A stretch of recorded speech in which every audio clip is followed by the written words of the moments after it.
Iniciando aqui mais um TED Talk, agora para abordarmos uma temática um tanto, se não muito em voga hoje em dia, claro, por N motivos, N fatores, e que causa muitas discussões, uma grande polêmica na realidade, que seria a pena de morte, a pena capital, e se é lícito e válido aplicá-la.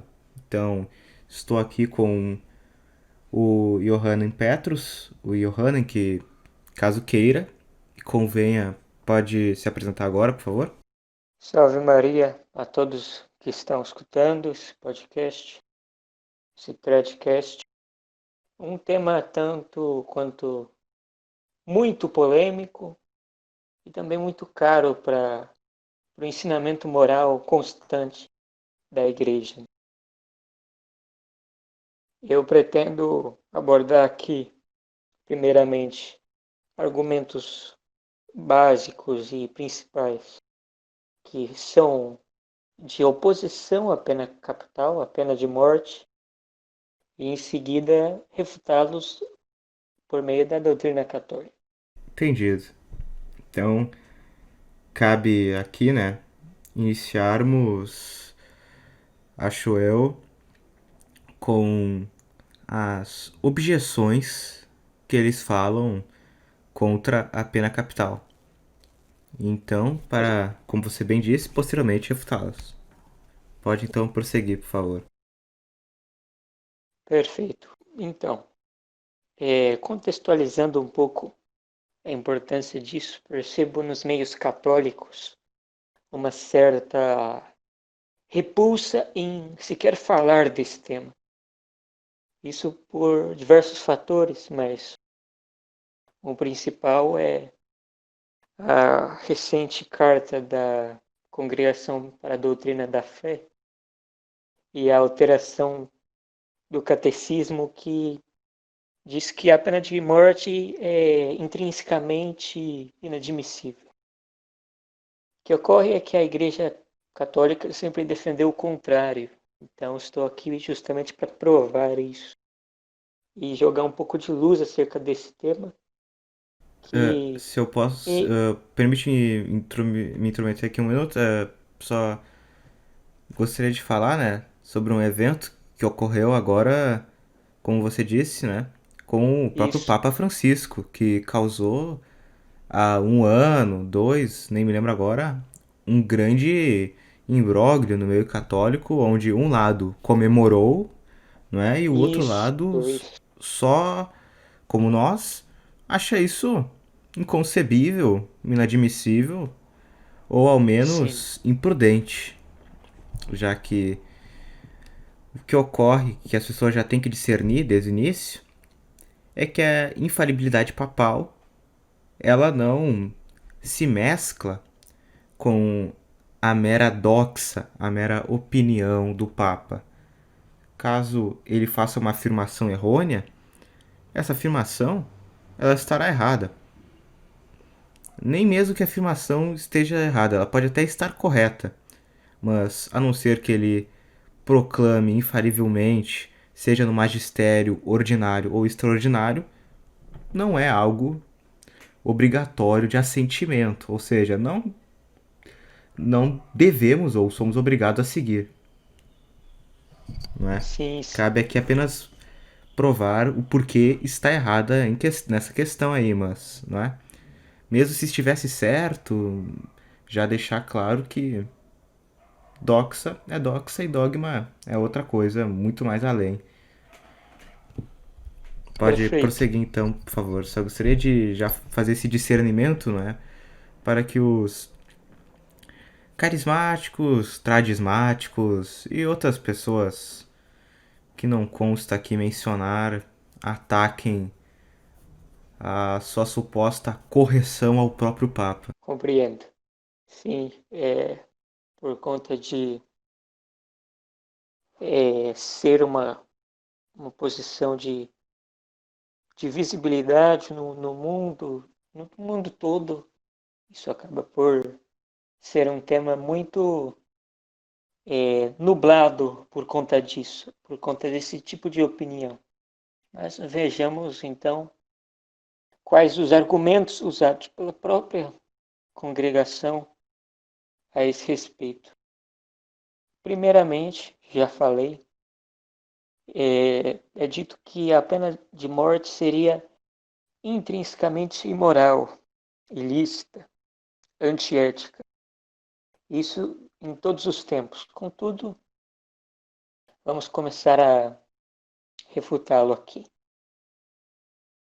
Se seguirmos essa lógica, nós vamos cair em blasfêmia. Blasfêmia porque o próprio Deus, no Antigo Testamento, prescreveu como lei temporal a Moisés e à sinagoga a pena capital. E isso é um fato que faz com que os modernistas, os adeptos das correntes modernas, da evolução do dogma, o próprio protestantismo, em algumas alas, rejeite o Antigo Testamento. Ora, o problema é que o Antigo Testamento também é a palavra de Deus. Quem começou a novidade de rejeitar o Antigo Testamento enquanto grupo formal, com o fito de rejeitar a pena capital, são os valdenses, né? Esse grupo gnóstico do meio da Idade Média, que colocava o Antigo Testamento como um Deus mau, punitivo, vingativo, e o Deus do Novo Testamento como um bom Deus e misericordioso e que não manda a pena capital, né? Que não prescreve ou permite isso. Você veja então que essa mentalidade domina a modernidade, não só a modernidade católica, mas a secular, a ateia, que mesmo que não acredite em Deus, veja, olha como os ensinamentos do Jesus misericordioso são interessantes, são aproveitáveis. Mas então, para o cristão basta a consideração de que o Antigo Testamento é parte da doutrina católica, mas vamos mais além. O próprio Novo Testamento, na Epístola de São Paulo Apóstolo aos Romanos, ele prescreve o seguinte: não é em vão que o rei usa de sua espada para fazer vingança aos malfeitores. O que ocorre? O termo usado por São Paulo nessa passagem para espada é ius gladi, é um termo latino que no contexto do Império Romano significava pena de morte. Isso é muito interessante. Não é uma espada literal, mas é justamente o gládio, né, aquela doutrina do poder temporal e poder espiritual. O poder temporal é o Estado, é o governo, o rei, que pode usar da pena capital. Agora, uma coisa é o poder espiritual. É preciso fazer essa distinção, apesar de que os dois se relacionam. A igreja manda no governo, ou pelo menos deveria mandar.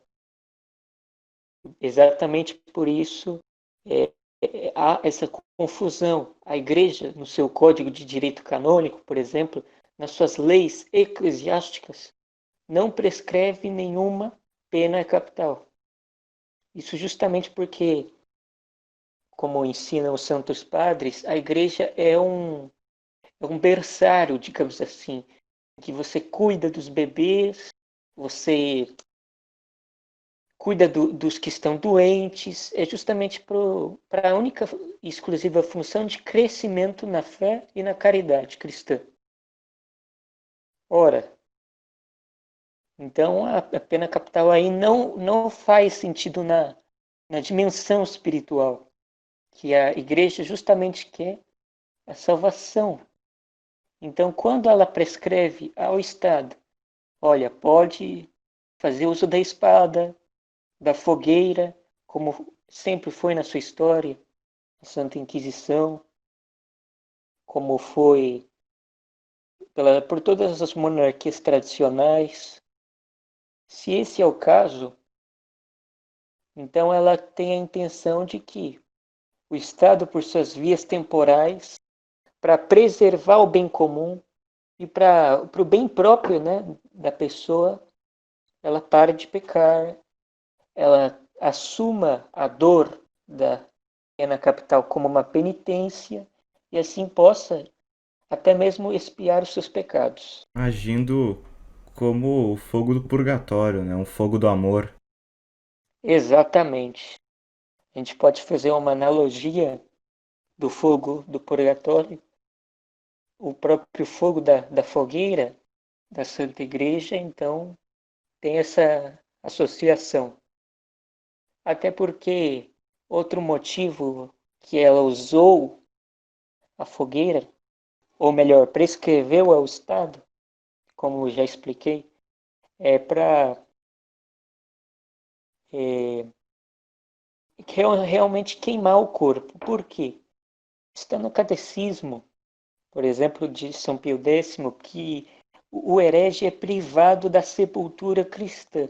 Então, para meios mais eficientes de não fazer com que ao ter o corpo do herege lá, você possa confundir o povo com um enterro que pareça um enterro cristão, ué, mas ele não falou aquilo, não negou a divindade de Cristo, então realmente a igreja reservava esse tipo de pena para o, o infrator da contrafé, né?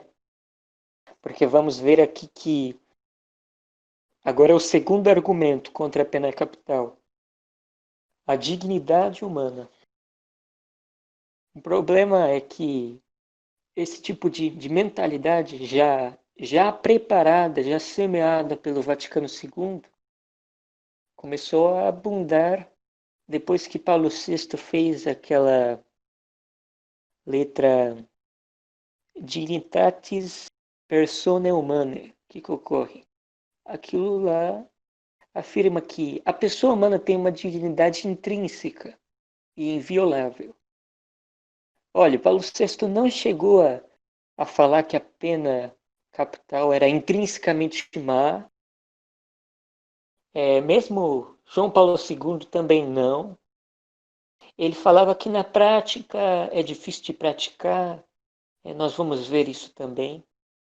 Mas esse é um argumento até que aceitável, porque não tem nenhuma ordem doutrinal aí, é questão de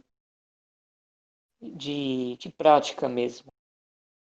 E, no entanto, veio essa declaração de Francisco que confundia os fiéis e, no mínimo, dividiu-os, mas criou um grande mal-estar em falar acerca do tema. Mas então, dignidade humana, o que a igreja pensa sobre isso?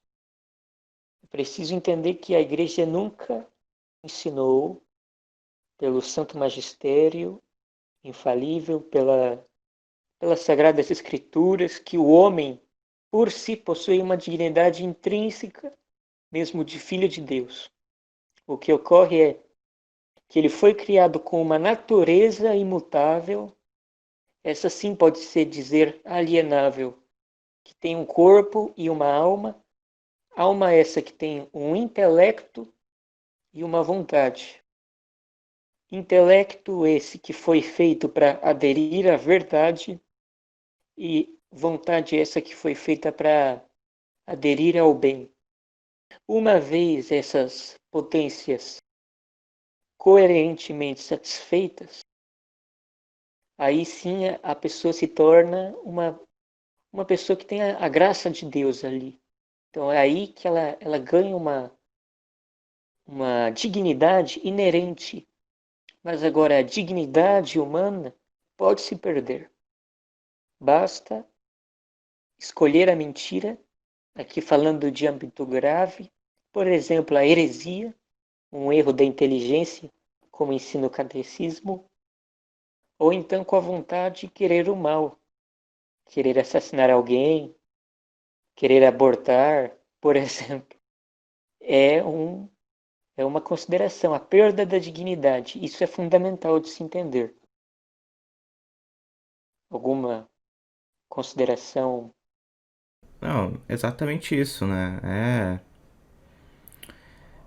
bem moderna essa concepção de que nós não podemos realizar da pena capital e, como eu posso Sim, dizer, sim, por exemplo, a própria condenação de Jesus Cristo, ela só foi errônea, pois Jesus Cristo era Deus. Mesmo uma pena exato. tão cruel quanto a crucificação pode até mesmo, dependendo, ser justificada. Sim, Mas sim. aí Tanto que vai Jesus, de N fatores, né? Como o criminoso em si, etc. Mas tirando, é claro, as crueldades, a pena em si, dependendo do criminoso, é lícita, não é? É, é válida. E a igreja nunca negou isso. Tanto é que a Inquisição é a prova cabal. Não sim, que, sim, é claro, nós estejamos entrando naquele discurso de que a Inquisição matou milhões, mas sim, falando sim, estritamente da condenação que poderia haver para os hereges contumazes, pertinentes, né? Eles nunca, pertinazes no caso, eles nunca abdicaram até o último momento, então por isso, para que impedisse de ocorrer maior dano em sua alma, né, que justamente foram condenados. Mas colocação com perfeito. relação a isso, mais nenhuma sobre a dignidade humana. Sim, exatamente. É um conceito moderno, é um conceito iluminista, mas para ser sincero, nem entre os próprios iluministas isso foi tão levado a sério, pelo menos no começo ali, pelo menos por uns 2 séculos. Veja a Revolução Francesa. É, claro, a Revolução Francesa já é a prova de que não seguiam estritamente o que professavam. Sim, sim, sim. Mas mesmo entre os teóricos iluministas, o que ocorre é uma postulação da perda da dignidade humana. Então, veja que acabaram é, ignorando, rejeitando a doutrina católica, mas, por outro lado, caem nas mesmas considerações. No caso, aí se dá por um motivo errado, né? Por se tornar contra-revolucionário. Mas, em todo caso, se mostra, tanto pela igreja quanto pelos inimigos da igreja, eles admitem essa verdade natural. Agora, prosseguindo, é, essa questão de Nosso Senhor Jesus Cristo, ele mesmo disse a Pôncio Pilatos que o poder dele vem do alto. Então, se não fosse a ele lícito, se ele não tivesse poder da aplicação da pena capital, aí sim nós poderíamos postular que no Novo Testamento a pena capital é proibida, mas não é esse o caso. Quando Jesus Cristo vai à adúltera, vão apedrejá-la, ele diz: quem não tem pecado, que tire a primeira pedra. Ele não fez uma crítica a esse modo judaico de proceder, ainda que nós não precisamos seguir isso à risca hoje em dia. Por exemplo, o apedrejamento de adúlteras, isso vem do Antigo Testamento, né? A gente pode até fazer um paralelo que o modo de ler protestante tradicional faz com que muitos grupos, né, nos Estados Unidos admirem a pena capital como de fato ela até hoje existe. Então a gente pode fazer esse paralelo. É com base no protestantismo isso que eles têm. E também muitos seguem o sábado também. Enfim, todas essas eram leis temporais que já foram abolidas. Alguma consideração sobre isso? Não, não, claro. E poderia entrar agora num argumento muito utilizado não somente por esse tipo de pessoa no geral, mas como por exemplo ANCAPs que ah, mas o governo, ele faz N crimes, ele faz tanta coisa errada, tantos serviços mal feitos, desvios, etc, etc. Como você vai defender que ele aplique a pena de morte? Olha, isso não vem ao caso. Nós estamos defendendo o conceito da pena de morte. Ah, agora, as coisas acidentais dentro dos governos específicos e a aplicação já é outra coisa que nós não entramos aqui, né, nos méritos. Exatamente. Mas a pena de É, morte como um todo, né, como um conceito, é válida e, dependendo, lícita, é claro. sim, sim. Esse é justamente o terceiro argumento utilizado. Que os neoconservadores que querem como que aceitar a declaração de Francisco, mas conciliar ela com a doutrina católica sobre a pena de morte, eles muito bem sabem que a doutrina católica sobre a pena de morte é favorável, é pelo menos é, legitimável acerca desse tema. Quer dizer, não é obrigado, mas você não pode afirmar que é algo imoral. Agora, para eles conciliar com o ensinamento de Francisco, eles dizem que foi uma questão de dizer que a pena capital, e é o terceiro argumento da carta, é inaplicável nos dias de hoje. Isso tem um pouco a ver com o que os ANCAPs dizem. Acontece o seguinte, vamos entender o que é o quinto mandamento. Primeiramente, o quinto mandamento: não matarás. É um argumento referente a tirar a vida de um inocente. Então, em uma situação de legítima defesa, por exemplo, vem uma pessoa que quer tirar a minha vida. Eu tenho o direito natural, coloquemos assim, de impedir que ela retire a minha vida. Isso é uma defesa lógica justamente do quinto mandamento. Não é porque eu não posso matar que eu justamente deixarei o outro me matar, porque os mandamentos, eles se aplicam a todos, inclusive a mim mesmo. E por tal motivo eu preciso preservar a minha vida.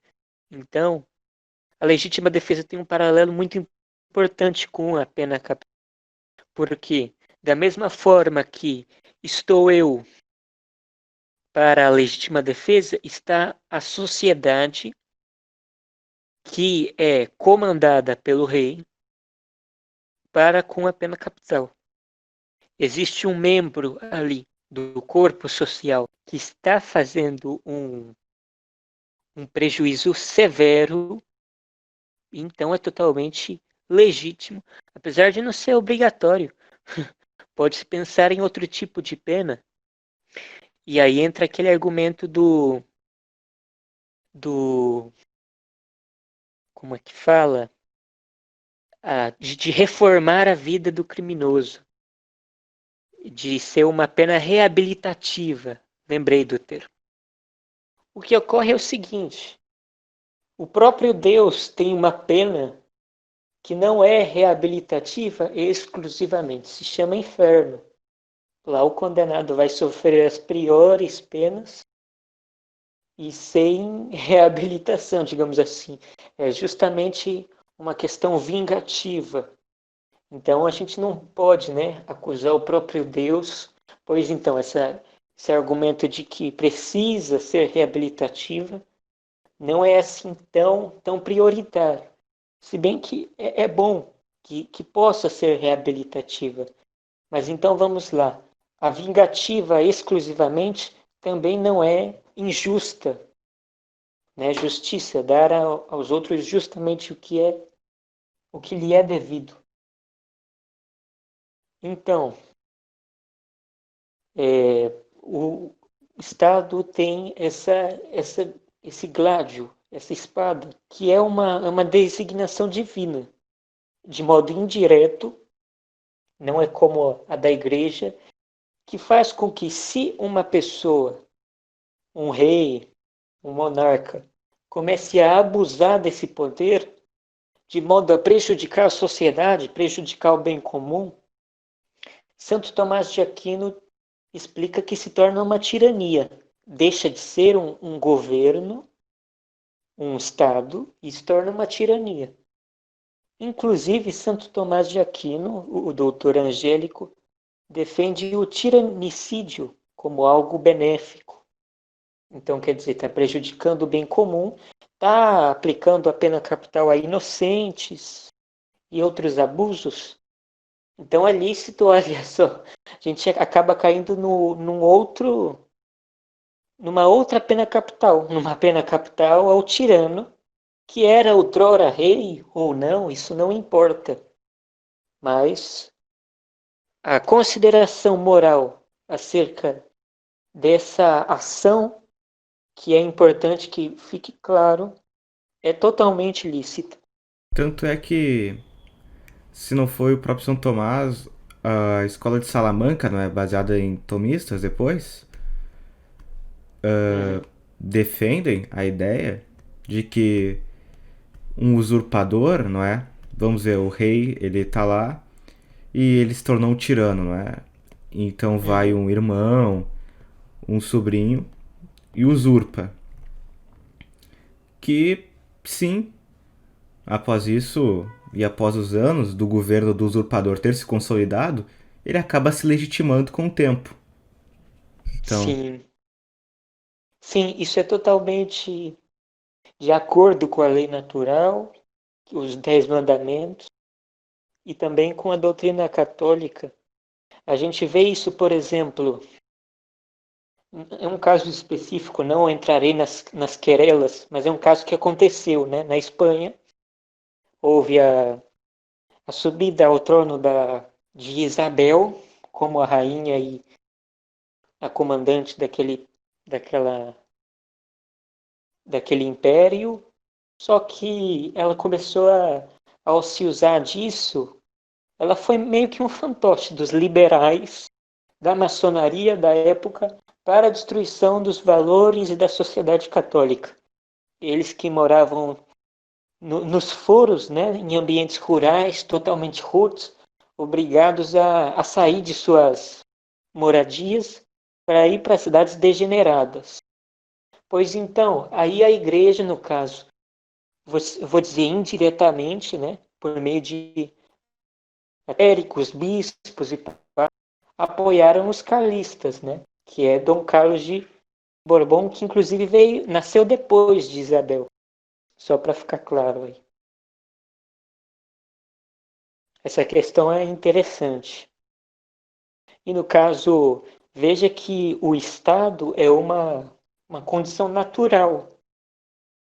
Ele não vai deixar de existir propriamente. Ele vai ser transferido para alguém que pratique o bem comum e tenha um poder, né? Alguma consideração dos que estão aqui no TED Talk? não, basicamente é isso. Pode dar Sim, prosseguimento em tua argumentação. perfeito. Então, aí também é notório que o sistema de reabilitação moderna é um lixo. Isso é muito visível, é muito risível no Brasil. Por favor, aqueles assassinos, estupradores ficam em cadeia e, diga-se de passagem, eles saem rapidamente. Isso se não tiver na cadeia que é sim uma criação católica, diga-se de passagem, né? A penitenciária. Só que era dedicada a crimes menores, diga-se de passagem. A pequenos roubos, coisas do tipo, não a assassinos, a donos de tráfico, esse tipo de coisa. Mas hora ou outra você vê um assassino que matou e que está solto. Então isso é realmente esse argumento, que é muito mais terra, como diz em italiano, muito mais de ordem prática, não tem nada de doutrinário, de moral. Esse sim pode ser utilizado, mas com o devido bom senso. Essa realidade não procede. Essa seria realmente a última consideração, não tenho mais a acrescentar. Tem mais algum ponto? Se alguém quiser levantar mais algum ponto, seria muito útil. Mas em conclusão é isso. A gente viu a legitimidade da pena capital. Um conceito levantado também, mas é secundário, né? Para a crítica a esse sistema é o conceito de lei, né? O conceito de lei na antiguidade e mesmo lá no Antigo Testamento era diferente do conceito de lei que nós temos hoje na sociedade moderna. Mas aí é preciso meditar no seguinte: é razoável que uma coisa seja lícita intrinsecamente, anteriormente, num dado período, e agora ela possa passar a ser lícita? Evidentemente que não. No caso, ilícita, não é? Perdão, ilícita. Evidentemente que não. Isso é a evolução do dogma, condenada por Sua Santidade Pio IX, dogmática, digamos assim, perdão, solenemente, e também São Pio X, mas principalmente Pio IX. É como já diz o André, né, que participou anteriormente aqui no Salve Roma, que o magistério não pode ser esquizofrênico. Ele não pode Exato, afirmar algo durante milênios e do nada contradizer totalmente aqueles milênios, a tradição, o magistério, sem nenhuma razão suficientemente esclarecida, né? Então, exato, digamos, exatamente.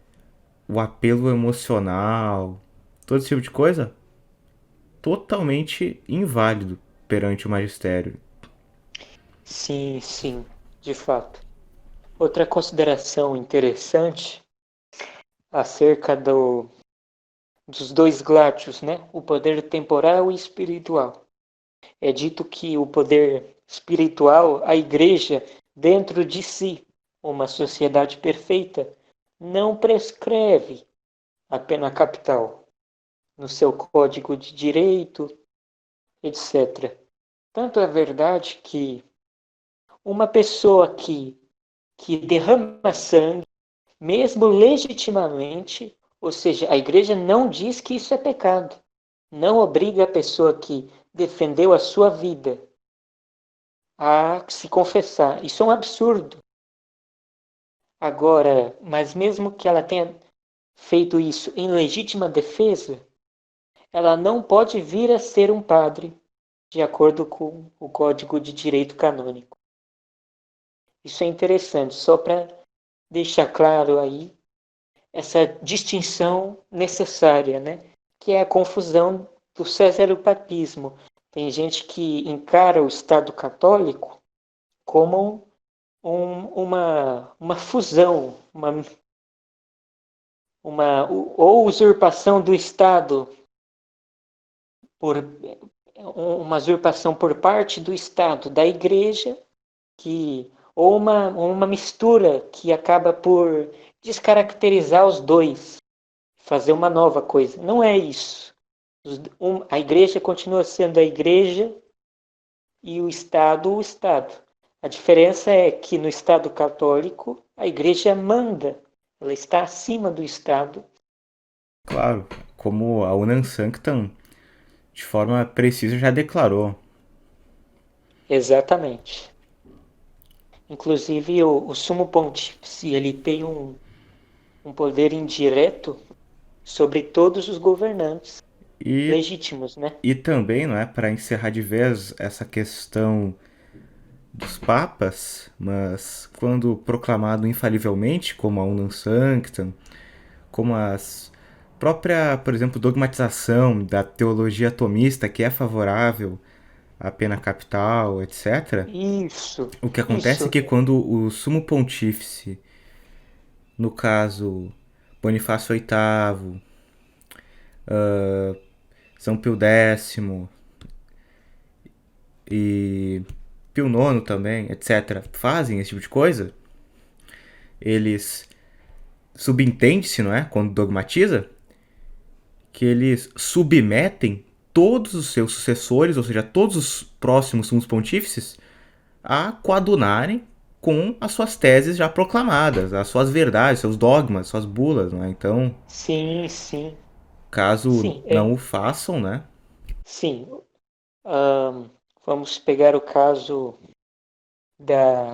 do primeiro concílio do Vaticano, né? Realizado por Pio IX.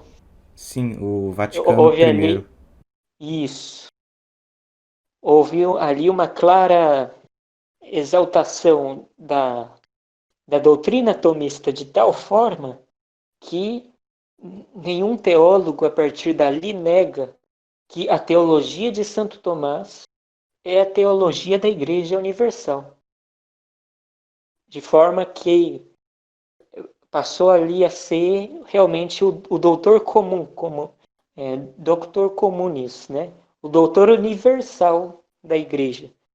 Então, nessas questões de teologia dogmática, ou seja, da licitude da pena capital, ou mesmo se você for no doutor moral, né? Santo Afonso Maria, é evidente que ele vai ensinar a legitimidade da pena capital. Novamente, não é a obrigatoriedade, é a legitimidade. É uma possibilidade. Se o rei ou quem quer que seja queira aplicar outra coisa, houve quem já fizesse isso, né? Alfonso X, né? Para os blasfemos ele prescrevia coisas assim, bem cruéis. Alfonso X Sábio, né? De Castela. E, enfim, fica aí a cabo dele. Se bem que a morte, né? A perda da vida, a separação da alma do corpo, é inegavelmente a maior pena natural. Por quê? Porque nas dores você tem ali um defeito de prazeres em qualquer ordem, mas não se compara à separação da alma do corpo. Ali você perde todos os sentidos mesmo, pelo menos na ordem natural. Mas, é, enfim, recapitulando esses três argumentos, a pena capital é imoral. Segundo, a pena capital ela era lícita para tempos demasiado cruéis, para pessoas bárbaras, mas agora estamos em uma sociedade iluminista evoluída, racional, e nós não podemos admiti-la. O terceiro argumento, eu usei também aquela questão prática, né? Justiça reabilitativa versus pena capital. E dou por concluído aqui, que a gente viu passo a passo a sua legitimidade, contrariando todos esses pontos, né? Entendido. Então, foi um podcast um pouco mais rápido do que o normal, não é? Mas deu claramente para elucidar todos os pontos de forma suficiente e concisa, eu acho, né? Para não restarem dúvidas da licitude na pena capital. Só caso permita, né? repetir que a aplicação da mesma aí entra em diversos fatores, né, Sim, que estão e vão muito além do que nós podemos prescrever aqui. Afinal, são diversos os quesitos, os fatores, mas ela como um todo, como um conceito, é lícita, é válida e, caso seja necessário, deve ser aplicada. perfeito. Eu Então, agradeço aqui a possibilidade do podcast. Salve Maria a todos que estão nos ouvindo. E é isso aí. ok. Então, gostaria de agradecer ao Johannen por ter disponibilizado, né, a vir aqui compartilhar. Então, muito obrigado a todos que estão ouvindo e até a próxima.